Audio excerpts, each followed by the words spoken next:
Let's go to the great state of Florida, where Turning Point USA's Student Action Summit was held last week. And predictably, the left were outraged and protesting, trying to shut down the event. But something rather wonderful happened. The young'uns at the summit got out on the streets and protested back against the people calling them Nazis. Mass deportation! Mass deportation! Mass deportation! Yes, they were chanting for mass deportations. And watch what happened when a deranged leftist stopped his car in the middle of the street to confront those attending the summit. But after he attacks a man, something very interesting happens. A veteran cop arrives and delivers a dose of instant karma. This is a classic case of what the kids call FAFO. He effed around and he found out. Look at you, bro. Come on. Where you at? Let's go. Let's go. You know me. Let's go. Come on. Get you in the bathroom. Come on. Come on. Come on. Come close. Jump. Come close. You ready? You ready? Oh, you want something? You ready? Come on. Get over there. Come on. Come on. Your car. They're going to steal your car. They're going to steal your car. Hey, come over here. Oh, wow. Fighting. Now he's fighting.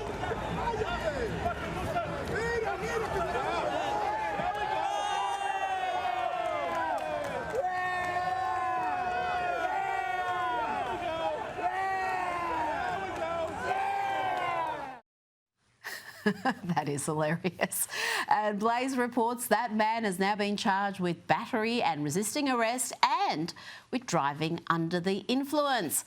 Joining me now is comedian and host of Prime Time with Alex Stein on Blaze TV. Alex, that man did get a dose of instant karma.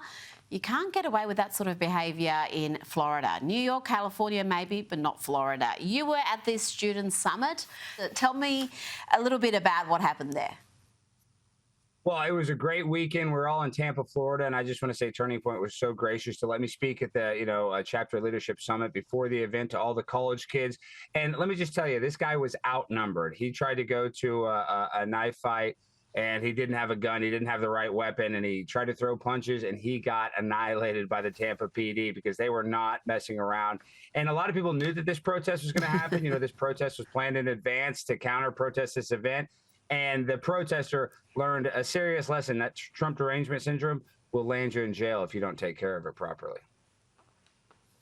Yeah, you don't mess around in the red states. In the blue states, yeah, they will be fine. They would look the other way. Now, Donald Trump has celebrated the one-year anniversary of surviving an assassin's bullet with the Chelsea Football Club. I'll bring you some footage of that in a second. But first, let's hear from the president. He was asked here about how he felt about the day.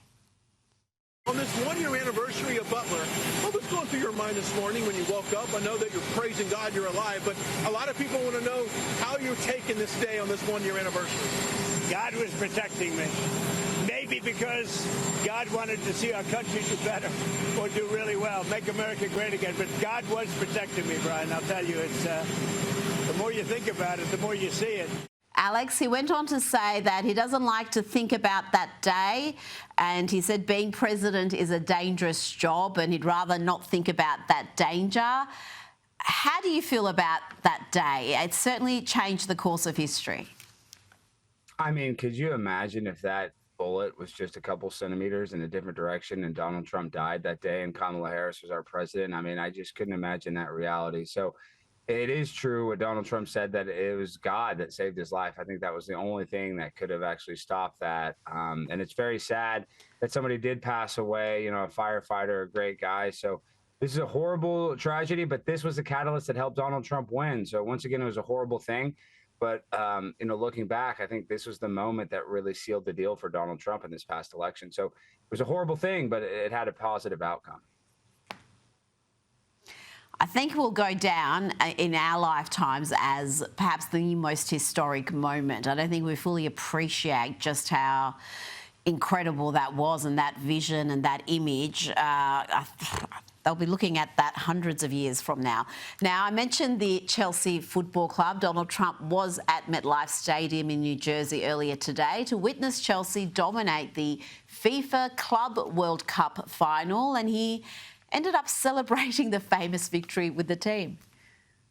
Has turned to gold.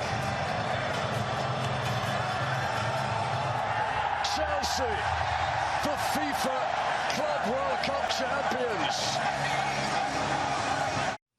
Wow, is that enough to make you a soccer fan, Alex? The 2026 World Cup is going to be in North America. Well, that was not an accident what Donald Trump did. He was showing his, presidential power, that he is the most powerful man in the world, because a lot of people want the World Cup to boycott America because of his politics.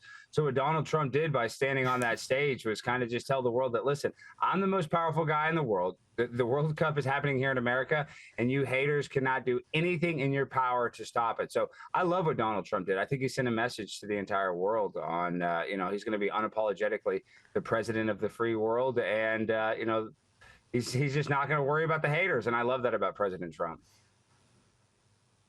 No, he's certainly not going to worry about the haters. And this is the incredible thing about him losing in 2020 when the whole machinery was against him. He would have missed out on being president when the World Cup is in America. He would have missed out on the Olympics, the 250-year celebration of the country. So, again, it's funny how things work out.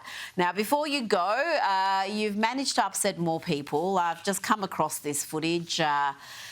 And I've got to say, it's hard to defend you at times, Alex. Here you are trying to stop what you call big booty Latinas from being deported.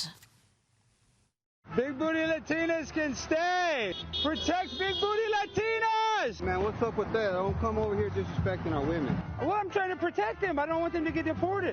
Racist ass. How is that racist? I want big booty Latinas protected. Dude, I'm on your side. Dude, what are you doing? I'm scared, I'm not scared at all. What's going on? Push me. I don't want to victim blame, Alex, but you were kind of asking for it.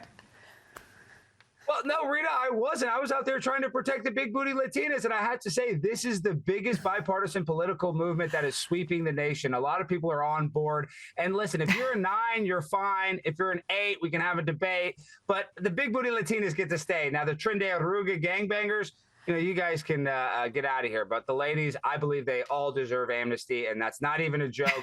All the housekeepers that work so hard, all the women that are, working the fields, even Donald Trump agrees with me on this policy. So it's not as crazy as it might look from the outside.